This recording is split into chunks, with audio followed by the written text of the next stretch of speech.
ase brabeji bie sanse kobasa oye enyum to ho adwuma na ohia instrument e kone nimu ahodi womu na eti apoye pa dia owobi wona josuomo wokọ ha sene openi bia no benye bi e dia man sorry ahodo convention ahodo ba nhyemude bebre na bekoso instrument ebeboa ma wanyum tofo na adwuma omoye no mbewu se you omoye adwuma no bomodin kopi mo KFM Musical Center no muntimi ma obi sika sem ne nkoyi a kotwetwa na kakra eso pa no akwakofa wade nkramantem ade fani chemu ozongolen o asantimantem so a na ado ani achemu ewa adum mo ne Sambra Hotel no ebo enimhwe ye free hode a ne edan ye ni etufa ne akwakopie mu ewo talent microfinance sikasem de ye sikasem ne nkoyi mfa ma wa na sebi de oye nyina no enya de se etimi koyi kura ma ene ono ho kani wo kra na sikasem onya akasa na okra na omfiu sikasem ne be de na koyi de ama ode a talent brabeji sika bobra beji sika na sika de ma na ebesia si ho kitwe bi na da ho a oji a obetimi atua ma bibia no akoyi kama de ama mantam bebre ni mu de o matoto apetimu a o mobo adwuma denden ne nkrabata ne de bebre de ben wo no okwa o mbehwa sikasem ni ye de ama wo de owo bi na o pese o mon kra ni ye o mon hye so mon sie ni ye mfinhia pimpim bebre na eno so adwuma o mo eye kohwe fa sikasem ho dadwene nyina akodan o mo na o munye hyehye ni nyina no emfa ma ye mfiri ho na ye nko dadaba take up eno so phone se ne ho aka de ena wono so ewo enti phone bia wo pe bia no bomodin kopie mu na ontimi ma obi wo pe bi nso etu akwakoton a kodadaba take up obi ma obi bia ne ye kaneshi bia ya wonum gina pai takwa station e hyen no dadaba take up ho phone ne ho aka de bia okwa obehwe ama bibia na timi akoyie e de ama nwumekoi ene na nwume omobo mechi do ma me de nwume no nsi akase no aba besom ne sem no de edoso yie pa na de edimo akotene bi eni ene yebebo ana akwakopie mu ewo the National Democratic Congress NDC amenuko no wono makache me no ka sei ene due ade so mabo eyo nmunyafo Bernard Bedi Akubeidu din se wono ene ngine mu emma NDC amenuko no ewa akwatia ne importamu san se nche bia no by election no ba bekoso nchemu wo ha mede ebesom wo yebebo ewra ye humesia ensem na GS mpanyufo na de nsem bia ba montene a wo de kokobo pa na ekwama invigilators no mo che se wunnim wa ye be so opechi se ye examination malpractice wo mbia na se won sa hyemu bi wo ma mofra no ewia ne ho nkro ba no ene ye so mu ana che se ye wo wechi konsakra ye yiwedi e de free aso ye a wo ne mu nti we ni kokobo a wo mo so de ma ye invigilators ahodo a wasi nsohwe a ye ba betworo no wo mo edida no ye bebo ewra ye edwedie ensemu na Ghana di hye bebre na esu tempenten kwasi chiru ene ekwayefo no mo che se eye sika 128 Ghana cedi asisi aba beda koko boto so no ade se omosi afema ha omo yi pa sanse fa so ni nyina no na akwa akodi baabi nti abanhwe na wonye bibi emfa ho eni gidi ensemu nso na ade se Stone Boy wabo ana akwa akopie mu o Jamaica ne importem adwumedie kese pa African Music Festival na course ene ogina apaso performances bebre na na odi etu dry na nwumei ye be pone kakra etimi di amawo ewo no nsi akase ne so kan ye ho do hwere ba ko ntem ye nsum ye na ye nsum osompa edin no Afia Fosuah Oduahoma Sresrebidi from Afia etwa ye ho abasisia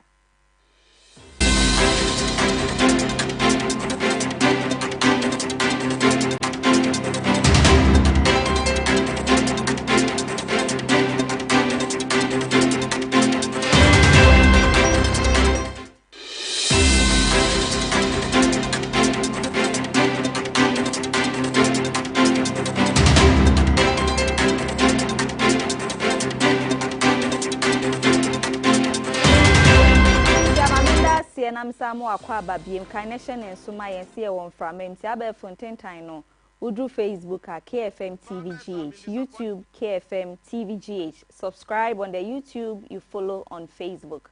Na aka ye ho na nsem ahodo a yetwegu no bomodin netimi enye mu fa so yen hye nsem na se emfa ma odi amrahye bedwani ma ade hia wono mo Asen North Abaton peso aso eyon monyafo Reverend John Intim Fojo ene dio den sembi na aba betu dwa wode kwama His Excellency John Dramani Mahama ene afin so the National Democratic Congress NDC amenuko no chiremu afin pimienu ene aduonu nan to obokwan so na ne wo mo hye bo bebre na ne nam so e maga na ade hye hu wo no mobodi o mkokromotiti mi che wo mo na so chire mo metna ba enwa ne so no nyema hodo o mo hye hu bo nyina no enya ade ese ekoye kra ne eno adakra kokoo botwa o mo peja mu kuha na no kra na aha ade hye bebre titiri ne kra efo che se enkoye kra na se bio mi besu gya no ma behwe nkwan mu na afi mi bekun me nya nkon so na me pio to ka hode a enya ade ese etimi eyi wo chire ma sisi a bosha wo hye ye na untimi ndi so na ekoba ne sensu na eba ya ho ban bonsem so a entimi ngina na mo so sene Ghana ni ma bapia ehwehwe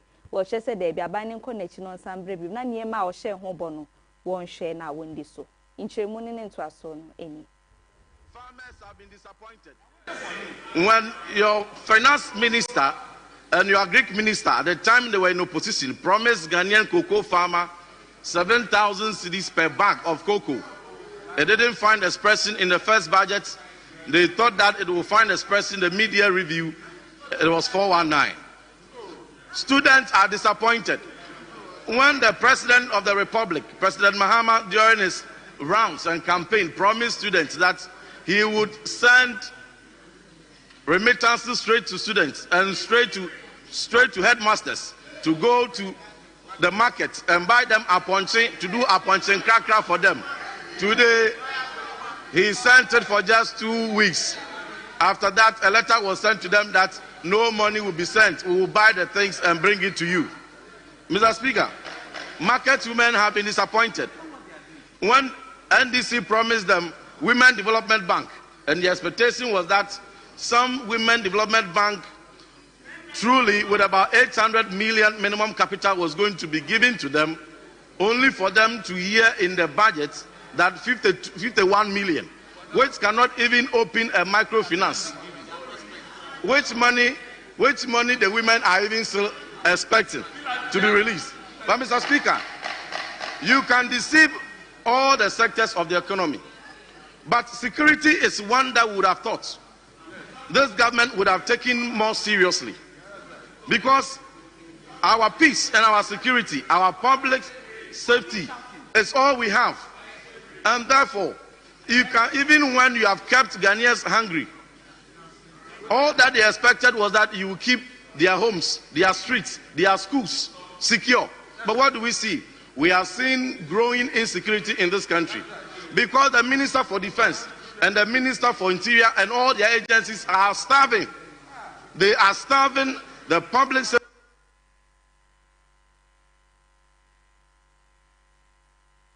Ebusiayen fruhe no nmunya for Francis Asenso Boache wono na enka ne no yesoafo a wo hwe ya akwan ne akwan tempon so e wo man Ghana ha ne de okopie mu obantema ne potamu a wono aso na emra hye bedwani ma ade hye a wono mewo ho no so atwe nkrata atententi ansem ahodo otwirogu mu nyina no wo to amane His Excellency John Dramani Mahama na ade hye be kaye nche ye bia na ne thank you to obonto animu no wode na asiensem kwama Ghana ade hye mo man Ghana ha no ene bia ya hodo obi ogina na ne ogina apaso bia ne nsem ohwiegu nyina so oba beboa ama ya kwan ne so eso etimi adi ne ene ya kwan ne akwan tempo ahodo bia ya wo se otwa bi fa na kwan ne bitimi ewo mu akosi Mali, Togo, Niger, Burkina Faso ne nkro no bani nyina no na wo hwe animu so betimi aya ma bibia no akọ n'animu na ye Accra Kumasi highway ne so ye se nkobebo kwan bi ato ba bia no soso no ahyen akese ni duru he betimi amane afa akopie mu wo kuro fufuro so ane nyina no ye Ghana mampani ni so ade hunu se afia ye ba besimo no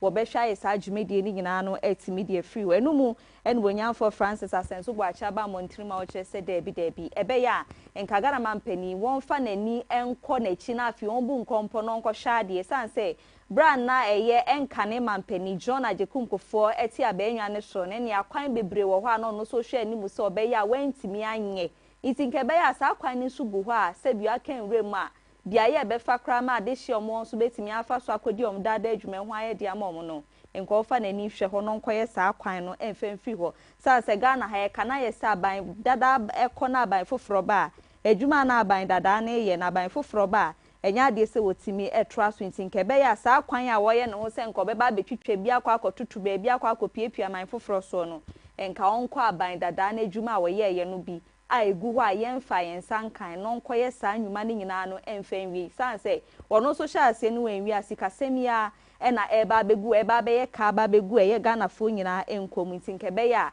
saa kwan ne so no nhwe no nya bibi mfa no ntimi mboa ema ya kwan ne so ntimi nti endi ni nti we ne nsem ahodo a okunchirigu nkrata so a woto amane His Excellency John Dramani Mahama senke be ya we di adesede eda na akoma so no no wonhwe so na onfentutu na namona bibia no ntimi enkoyi yemfri ho na yento aso wonsem foforo mu emfa ma odi aye called the National Democratic Congress NDC amenyuko no wonom akachi na adehye be kaya yedan eni hwa akwasia ne mpotem enche bia no munyafo NSC akomi oti nananom ewo ensie do no na emahye bedwani ma adehye omo akwasia ne mpotem wepoye mantem ba mewo de na pakan be fa ne nda me no kase ye nedwi ogusu ahye fridge ma reho yensie no kra na senia bato nhyehyeye mu ni djumedie mu tie no by election e wo se ekoso eme ye obi obetime gine mu akwatia ne potem sanse mpuntunwuma de e wo se ebi koso e wo sa bia ye no ho na nedue e na ndisi ameni oko ne so moto omo no maba e hwe nim so mbe nipa ba ko se fato begine mu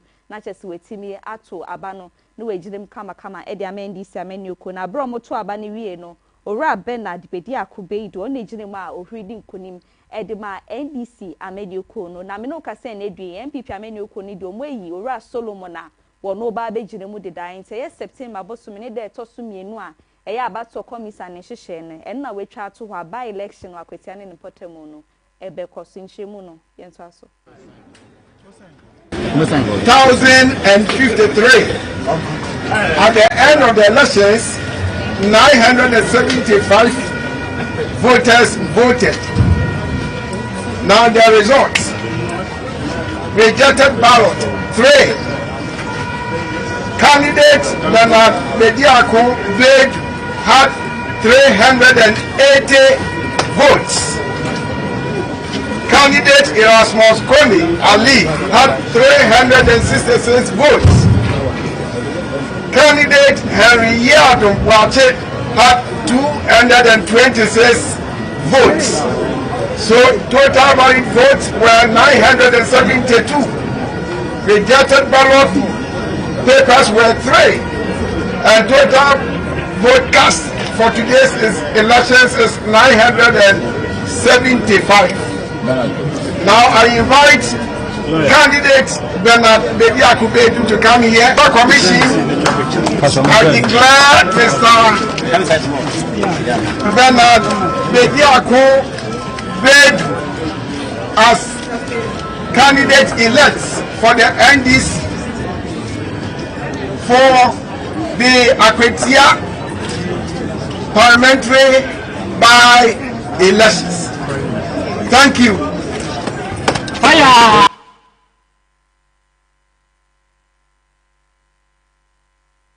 So concept from Ntimi Farmer Odia and Kanim Rashe Bejani ma de shia wo no mo anya so tu mu eno won kramantem ho munyamfo adoma kokisi wa ba be kasa ne nsem no to amane ye NDC amani oko no eni afen so Ghana by His Excellency John Dramani Mahama chema bo she bebre na no mo sha afen pimi enu ne aduonu enan mu eni ekwaye fodo mo sho mo bo bebre na kwaye ho nsem na nkomo hwe eni musebetimi akoye pa eni etitu koko botoi nanka wo mo hwe so mbe nsakaye wo mu ama mo so so mu didi a o mbetimi amenye bia hwe abusua na enum no che se bo sho mo hwe yin na no mentimi endi so enam ho nsensem ne ho nkro no bo mo kama ne ye de ma de hwe binum ho mo bo eto aba no e de che mo no metena so ne sa pepepe ena wonom eye enum no che se ntropa no metwa Ghana de hwe binum etimi de nya tumi no e de afri wonom nsan so ndo nimpa se nya de a Dr. Keso ato forcing Beba Bonti and Asempo, His Excellency John Dramani Mahama, Beba Bonti, de Chopebia, Abregana for. We need to be truthful to Ghanaians that we overhyped and we were just saying things to make the current government unpopular. One thing that I have. Previous government unpopular. Sorry, the previous. Well, I mean, current at the time. At the time, during the campaign. Yeah. Unpopular. Do the farmers deserve an apology? Well, they will not get an apology. The farmers, I can tell them today that Atu Forsen and Mahama administration will find it very difficult to apologize for the hope that they gave them and for the truthful lies. Okay, truthful lies. As it stands, then it was truthful, but now I've been lied to. In the sense that you told me that you take us to school, you do all kinds of things for us, but as for the pricing, we've been ripped, and that you're going to improve it, double the amount. And here we are, we're nowhere close. So, sorry, I've not been convinced by all the hula baloo you've given us today. You've made an attempt to salvage Honorable Oduahoma, but this one won't fly. And I'm just being as real as it is. That listen, in the past 2 years, I think it is under the leadership of Honorable Dr. Brian Champon that we saw a bigger increase. And I'm yet to see if Oduahoma can beat that. If he beats that increment where we were before we came to 3,200 or so, then the conversation can start. And we must admit that it took some very challenging moves to get what they got last year. And I really think that this calls for us sometimes to be very careful of some of the things we say just to win votes. And I agree with Elvis. I mean, he couldn't have said it better that, politicians, we say all kinds of things to garner votes, irrespective of the inability to do it. And for all the many things that the NDC have done, as for the cocoa price, it has exposed them. The cocoa pricing has exposed you big time. And I think that we will advisably continue to remind Ghanaians that, listen,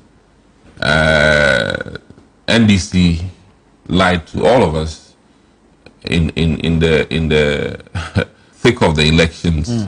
And people were very sympathetic with the cocoa farmers when they heard that Oduahoma was telling people that, I can make it better than what you have. And clearly, as it stands now, Western North roads that I say free sansem di mo eni entu Franco PM asante mantem mo na ya asante mantem so afon monya for Dr. Frank Amwako hene enedua me do kase wakasa ode nsem ahodo kwa ma ya Sanko Gold Mines empanyifo na afen so timamufo a wono mo ho nyina asenke be ya wo mo emma no brebre ento sanse sisi akopie mu ho a eye concessions ahodo ho ntokwa na egusu ekoso dendede ne nam so ama ne din nan esi foma Watche senke beya wo moma asumdwe mapa entimi nkoso e woto nkokrom ene ne mpotem nchiremu no odmonyamfo Dr. Frank Amwako hene oto aso sei Madam Asenti say na de animu hana nipa dompem na bai because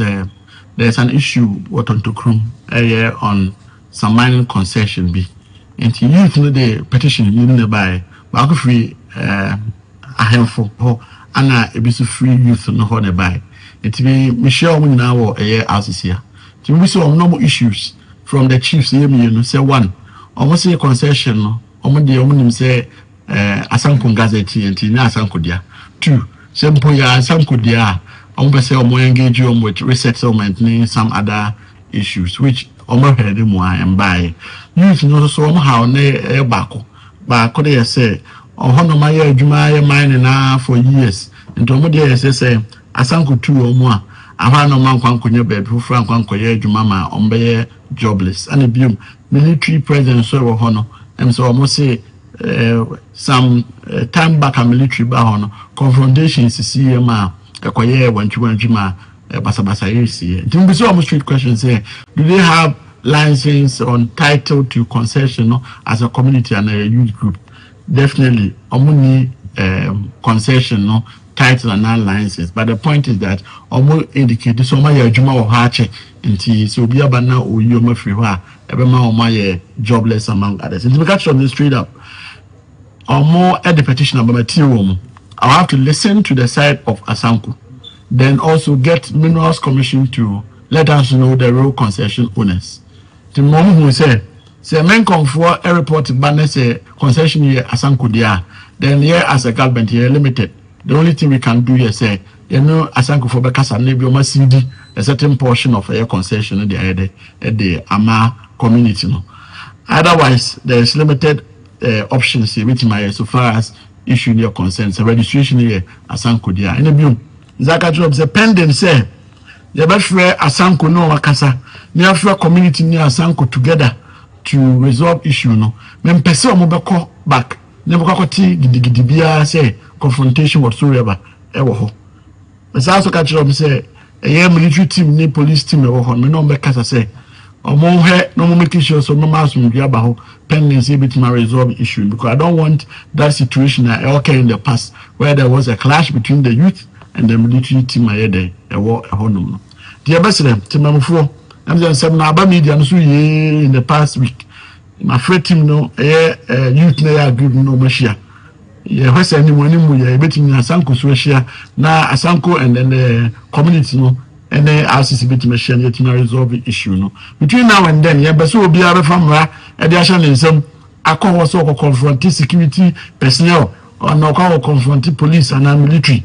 You pay any clash with your youth now yeah Timamuni or ha now but today whilst these issues are being resolved by the RCC in with support from the respective sectors. Until Madam Masi, until Namubaya, Namit Namene Chrono name of Michelle, no, Netafa Bumna, Menamo. I say a free sansem nemo Naya Conhomesia and Semo. No Munyan for Ernest Kofi Davis on a Director General at the Magana Education Service. Michelle say, yeah, a share Homesia Hon Semem or my Ghana, Hanenche Biansono. Eye wasi insoshe no eba be koso enu mu kokobo eno de akwama invigilators na so mo mani nda ho yie pa san se ubia ye be chewo se wo ma mofra ni bia komuti abo mewia a enamra kwan so no ene mra ni so mu ape ni epamo e de fira so ya wo nchemu ni nso aso no eni that they should not do it. We know the effect of examination malpractice on the integrity of the certificate and the education system as a whole. So they shouldn't do it. We want to protect the integrity of our examination.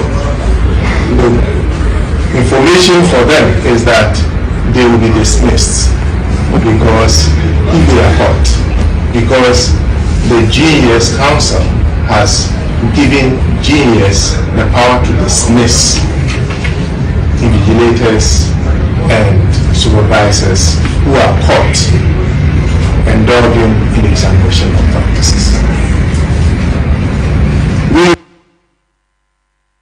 Uzayanko apomuden ensem no nyamfo kwabena menta akando na eso afo hwe apomuden ensem o man Ghana ha ne dio de ababetu dwa ne nsem no chem se ene ukọ eye asoya hodo ni mu a eye mpox monkeypox no eye ade se tretre koye pa enya asem ketwa ntinkebe ya obi ama nani nda ho titiru eni awarefo sanse sisi ano ihwehwemu amehu se sawarefo mienu hyiemu namu a omutimi fa so etimi enya saa yare no wabra ba ko saa yare no otimi de ma eye na fefo ba kwa wono eka ho nti hu se o yonko ane no anase mpo obi a sebi oni ni di mpa so agro no wenya saa yade no bia no abomoden akwa akohu dokita sanse yade no eni eya yeden pa enche bia akra na ku nipa ba ko nti no sisi ano ano ayeden wo se obi a eni eda ne ho so obi ben wa na se mpo ni obi wo fie nso no nya saa yade ni bi eni ho nsunsu anso ano abomoden na akwa akopie mu ayare sabia se be ya adokita fo betimi ahwe ni ntem.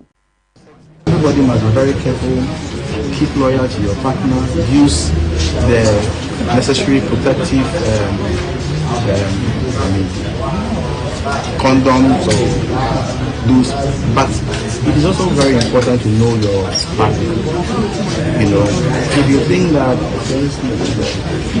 your partner is developing, let's say, some rash, you must advise yourself, okay? You must go to the hospital and make sure it's not one of them.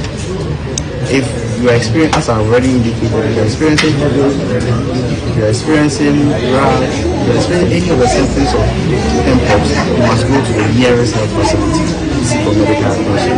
That is the best possible way out, so that the health workers will take it from there. So you did mention Fosuah Oduahoma pomodin ensemo na ma merita na odole so wa wono na yemra shebedwani ma ade hia wono mola dade kotopon me no kase na dwe wode areshem sem na ekwa amatemamufo ne Ghana fo nyina asa omonka omakoma ntro mu yemsan se enche bia no His Excellency John Dramani Mahama de nema begu akwem se be ya la General Hospital no betimi aboa ama ne pempen so ne se ne yehwehwe se betimi akwa kodo no ombehwa yensiesie ne nyina no etimi de free ho. So the work was not strong. When we came into power, work was ongoing. And like I said, they need certificates, and so the certificates are yet to be followed. And so I believe in 2 years' time, since we are at about 30% work done so far, yes. So I believe in 2 years' time, it should be completed so that we will be able to use the health facility. But we will not go to 2028. I believe you will. We are all together, myself and we've been in this hospital case together. So there's no way he's going to abandon it. He has assured me, and I believe in his word because we have a father who cares. That's why we are coming up with the Mahama case to ensure that there will be health care for all citizens of Ghana. Ebusi abroad na December wieye na project manager Edema la General Hospital mo hwe ni mo se dwumedie wo betimi ahwa atoto ne emenyina ye no no so kasa ya sikasem ene honko no be betimi ahia aboa ama netimi gina na mo so no wo no so de nsem sei etudwa.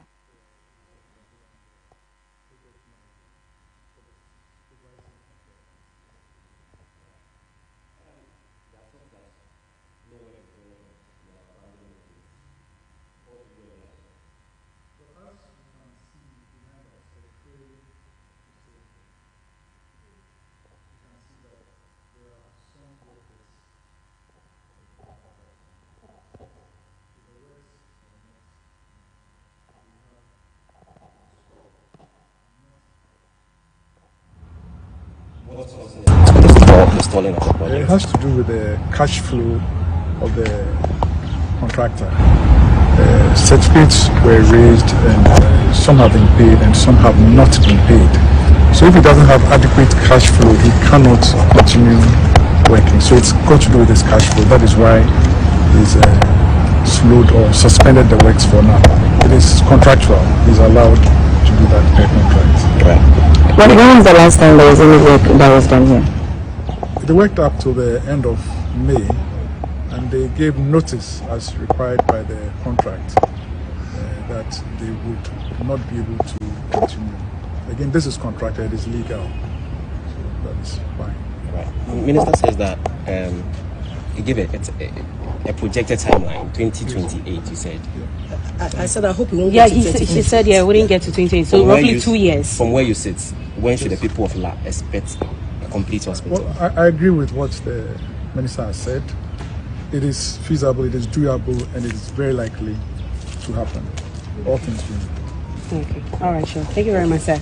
Ebusi Oduahoma pomodin ensemo na Ghana mampeni His Excellency John Dramani Mahama bekasa ni nyina no na chese dwumedie ne nhihye ya wo hwe animu so obeye timi aboa ama pomodin semetimi afa ne ntima pa fra na akọ na animu no wode ho nhihye no betu dwa hwe animu se agas bosom ne de to so num enedue no eyade sempanyifo betena se na enwumeku ankrankre ene nkofoko bebre na ahodo be free mama ahodo so na afibia ya ahodo bebre na ba no maba be hia ni nyina na chese ya Africa Health Sovereignty Summit dwumedie na no mode ba be hyehyɛ so ne ma ahodo a wo mo ekekambo mebetimi aboa ama pomodin no etimi afa ne ntima pa e de fra ne nam so ama World Health Organization omo Director General a woda no e Dr. Theodros Adhanom ono so ba mu a wo be kasa ya enhyehyɛ ne dwumedi ahodo hronkokro mo de ba begu akwemu ene ne ma ahodo mo ba be ye no nhyeremu sei e no de tudwa e wo sa dwumedi no ase.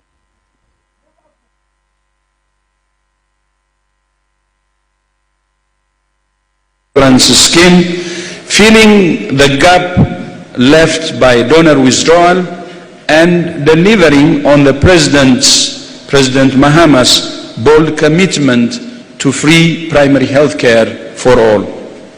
That's what sovereignty looks like. And thank you, Mr. President.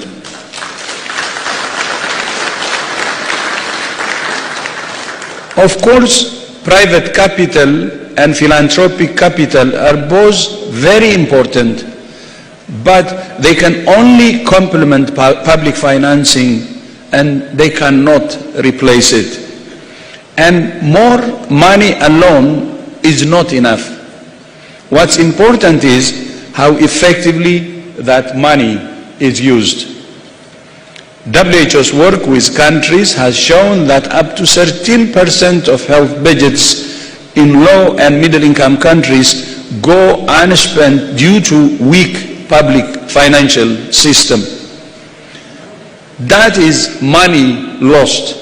But more importantly, it means lives lost. WHO is now working with governments and partners here in Africa and elsewhere to strengthen value for money in several ways. By developing essential health benefit packages and cost-effective policies, by supporting countries to introduce or increase health taxes on tobacco, alcohol, and sugary drinks, through pool procurement and investment in domestic manufacturing,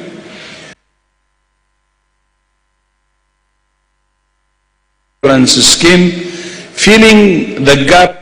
Na yen twin cry di Canberra sisia ye ba nsem ne yeto aso e de ama.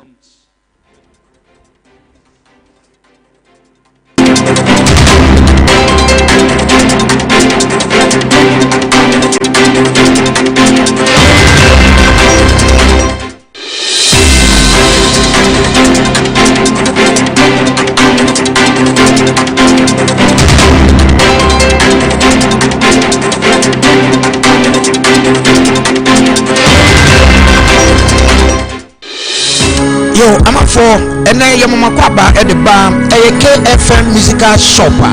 The Tosum Yuno, who free a Kumasima come that Damono, a Sunny at the bar at Bumuno, Sabran who do a Sambra Junction, a Sambra Hotel, Quantana Sope. Now shop no any Sambra Hotel and the Dinja anymore. Would the free Sambra Hotel, a who Sunny at the Co, Nankani and Hagan, Annie, a ho, and a KFM musical shop. The Tosum Yuno, yet beautiful. Now the Ekani said, if you dear Papa, etimiche de odi ya sorry de odi agro ahodo tuma de bia wodi obehia eyem fidie meche musical instrument bia no eye KFM ento wose Ghana muntie Asantuma muntie eye KFM musical shop ana sabre ya bia no foforo mu no chae ewo Prempeh second street Ufi all men come down na wo sane edi ko adum no ani udu Sambra Hotel Quantana so na wa dane on sani faso oho ana KFM musical shop yi ewo yani Sambra Hotel ana ewe animo ya twa abrebia gina mese se be ya proud ana se me ye dwa na free Kumasi adum KFM instrument store obi bisa sa se bro me fo de woto no woni sida wo de niam papa ejira wonim na woto no wo say yes woto no bibi aka wakoma ni nyina free KFM instrument store Kumasi adum so mi jira ho na me to no ma bitimi nya ho me ka fi say fi papa mu anim na mi jina no wo betro ye ko ma ya do se kana twa nanka kana ensamfu ayi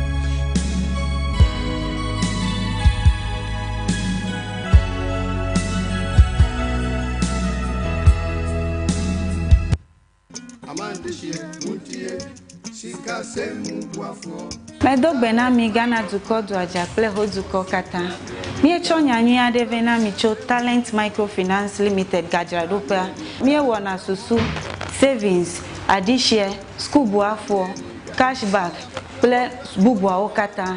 Nenyebe egajom de mi agbo la letie tomegbeko ateun aho gadodo Kenanyebe egajon vivi la, nanyebe o gahia ola, atenwava ava de ugai kenehia fa.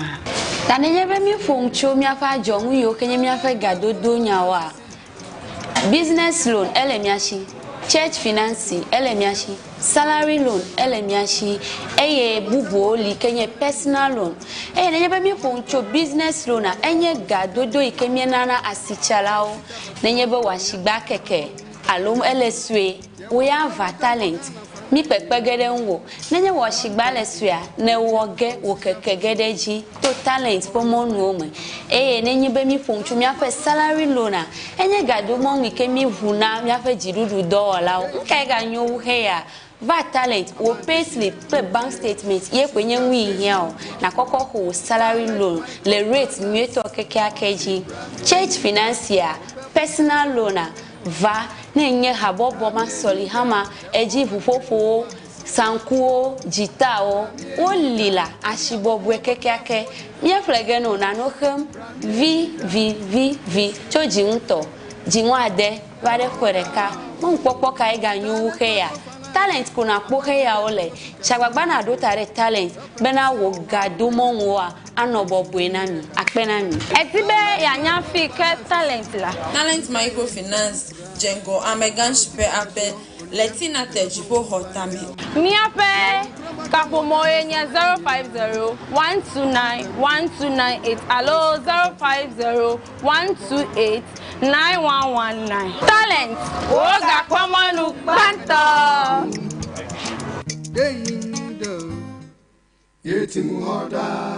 Talent Microfinance, your channel of wealth.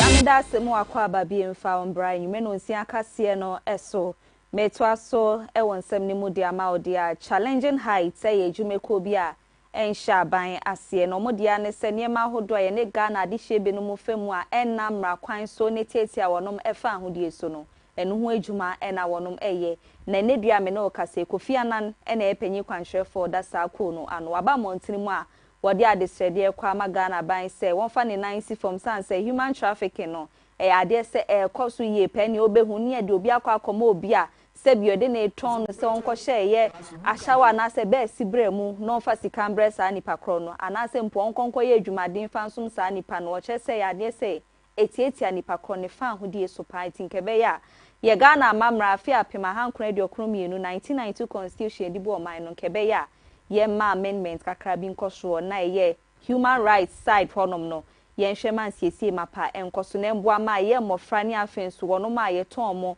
e wo sa akwan ne so no eso entimembra sinhwemu no eni.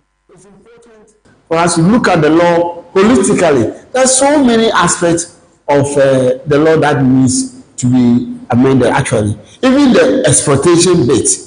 Now exploitation does not need to be actual physical work, just for purposes of the person being involved in the technological advancement also means that the person has been exploited. For instance, cyber crime. The person does not need necessarily to be at a destination and to be working in a labor force, and would have also still been exploited. So that also shows that the law needs to be amended. So Challenging Heights has, since the beginning of the year, rescued 82 children from human trafficking situations. Out of these 82 children, we had 31 of them who were boys from fishing industry, and 26 of them who were also girls from the fishing industry. Then we had 25 of them who were mainly girls who were rescued from human trafficking situation as a result of being trafficked to do prostitution. These 25 were directly rescued by the Human Trafficking Unit of Ghana Police Service, supported by Challenging Heights, who have since been reintegrated to Nigeria. So, as you know, there are over 49 million human beings who are caught up in modern slavery in the world. And we had 91 thousand of them who are actually victims of modern slavery in Ghana. So that's a huge number. Out of this number, we have over 21,000 children who are victims of forced labor on Lake Volta alone.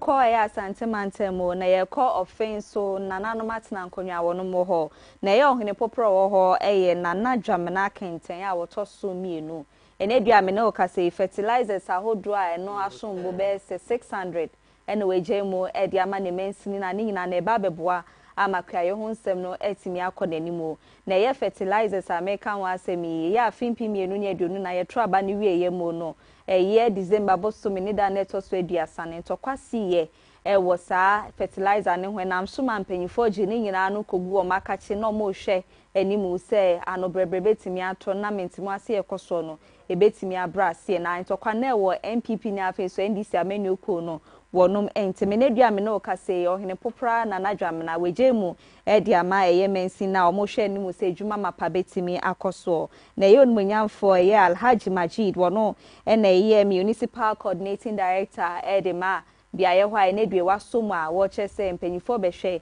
ama dwumedi esefata no wo metimi ayo sabo ye mu nchemu die enti a fertilizers e kodi mpanyifo e ho nchemu ne nto aso de maye no ye to aso ama. The fertilizer in question, I can speak for the fertilizer for Offenso Municipal Assembly. I cannot give you details of what happened in Offenso North. But in respect of the Offenso Municipal Assembly fertilizer, 300 number of MPK was issued to the Agri Department for supply to the FSRP project. Unfortunately, when the fertilizer was on board, it was seized.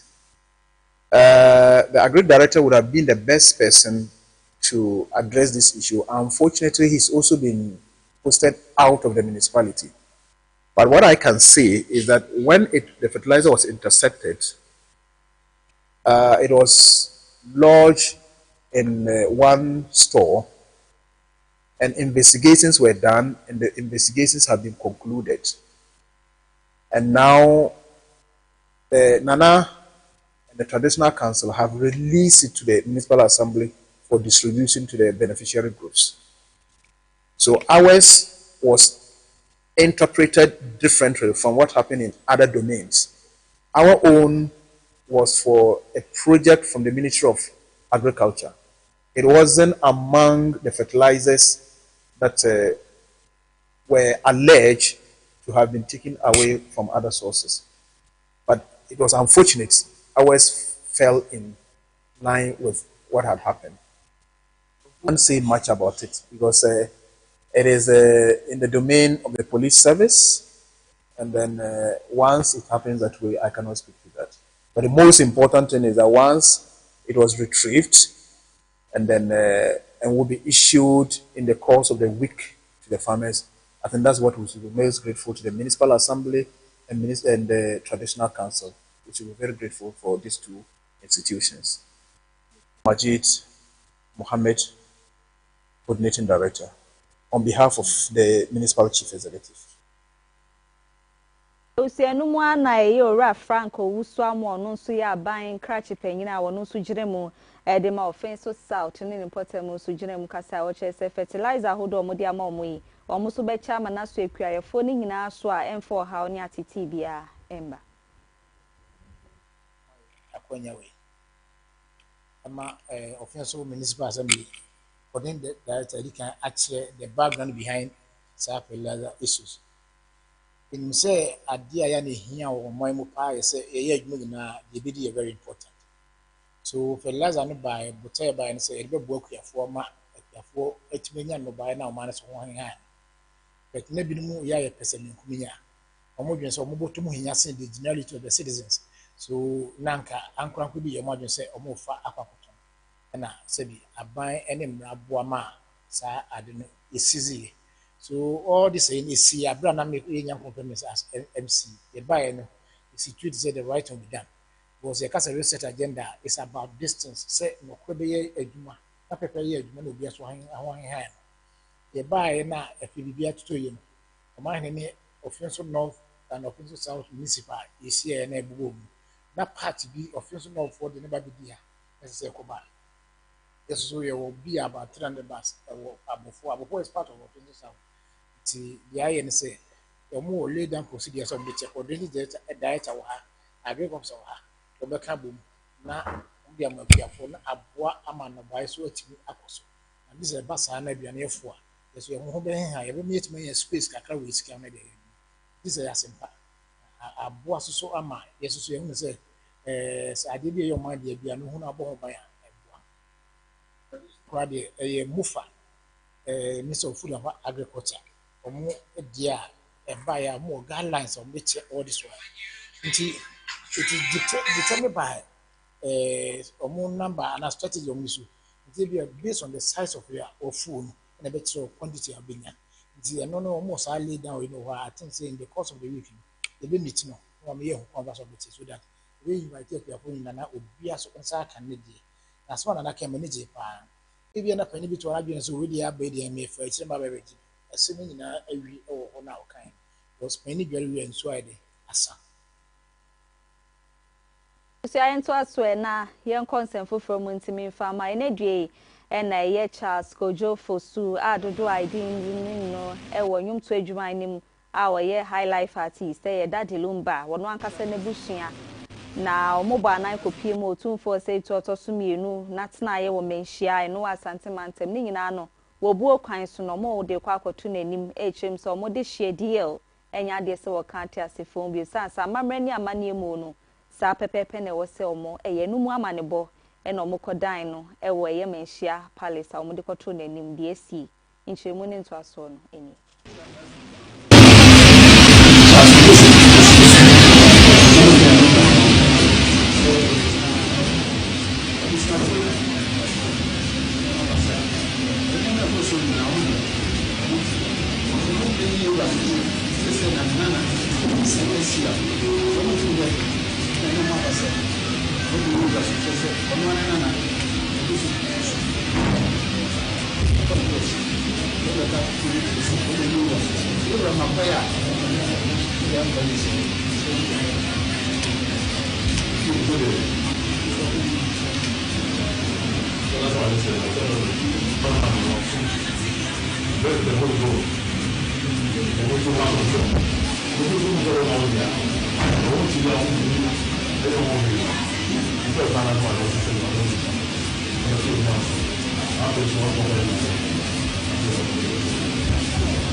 no mu asem no ne de adan wo no ye ngina so na ye ndan ye hombra sisia na ye ba ensem ne dan ye ni ahwedwedie ensem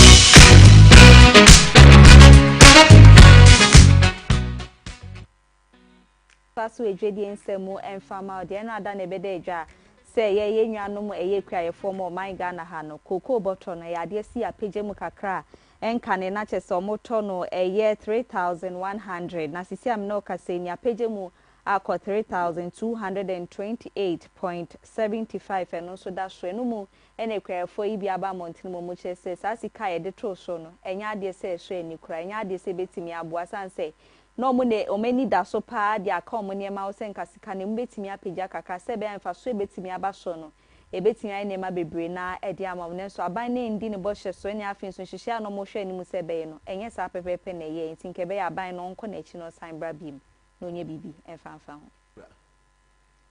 me de na mo akode no kreda me de be de me de beto na me fi se sin su bae no no o ma ye nyina ti ase se ewo sama boy ha mo kasa se sise wasere yewura president se nyankopon mekwan na obebie kokoo no August no kreni odekesa no me ade eye mitimu na kakra consent ni se August bie no ha bie kokoo ana de status bie mu nso no ye call UK no ni hwe no nso na che se August mu no na omo ye tuto kokoo ni nyina fe no obi ye ni chocolate ni nuoma ye de ade afiri ho no mu no nti no kura ni nyankopon di mu ni die na nka esenko bebie pa ni die a anka esenka ko September no na nka a price ya esedi wo ho no na ye de di aba na sese na wabie ni sa August na September no ebu abeba no na nso ye ne den sese enti no kura eni nyankopon ye de di papa ikai se wuyi akuyafo 100 pa di jina ho no mu a chief emu 8 achia emu 8 ayeden achia se omu jina ho se kwadwuma na eden okay kwadwuma ni dinti na ma me yede me de kasa no ana se wo hwe nsunsu a se bi kuyafo no dodo no anso na ewo hiem kuyafo dodo no anso na yede di wo hiem no kura eni nyankopon yede di mu ni se die price yakwakoye na last year nso no ma yeti asiense se Ghana no koko esiye nyane no eye kitwe bi anka safi nso no ye ma price ne kakra na ka timi Kenya kuyafo no because se ne die no masiki kan ne die wan hwe ya smogin na be sa ba mu bio because se ne be pre last year omudi ko Togo anom kokoton ye ana fi nso so ade abayi a price ya base se na Togo fo nso nti wo mo boasu se ya ba ne den enti e besre yewura minister se ye sre ni pi ye ka Ghana eno ani koko yinsu ni na price nso so ade mei na price nso si mo akuyafo because we check enu abeto ni nuoma ni pi any liberal cost wa na we kuani na nkasa mark hu profit series a day na ade o se kuani bia de ne sabe den edi besi form eti e besre ye wura se ye besre mi pi e class maka so menye se betimi dia ye nim se 70% no wa ye de na ka September mubu no na komo modin na se price beba no ofa mekuyafo no na nye kuyafo ne de because anye sa no dia dudu na komo edu mu mini omu dia omu kekeka ni nyina bebre dia bufuro betu omu kokko ne dia ye galamse bebre so di roba nso be den de ta engineer so na ye ntwa ye hombra sisia ye ba ye kowie ni nyina ewa ho sepemu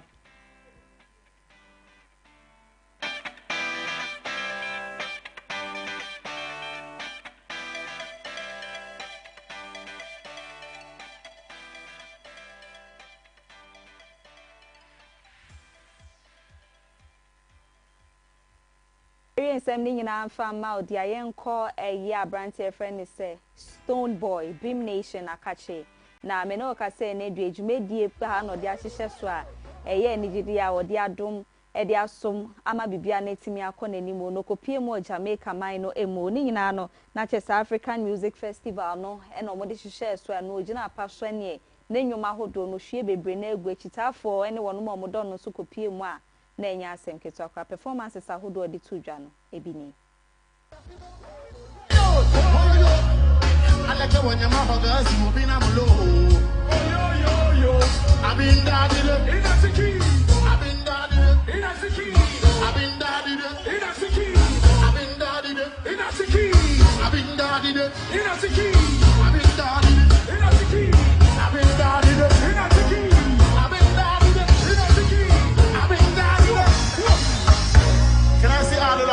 From day one, can I see the hand up in the air? Say with them, don't stop here with them, don't stop the rhythm. I want to say, don't stop here with them, bounce that one. I will have someone from them one. Let me see the hand in the air. All of African. Jayra swear na yen fan sem ni nyina ambre wie ye kwantinti bia kowie krotia ha na brebe makwa mam den sama hodo na nwumbo abo no besum se kase o KFM TV so no mede ni nyina no e be wie ansa na ne fa sida ma KFM Musical Center Talent Microfinance and Afia dada ba take up sansa omo na a boy ye tree do me amje brani adaje kenkan sem ni nyina de ma wo no ye Afia Fosuah Oduahoma Sresrebidi from Afia madase ama omo eni hweniti macro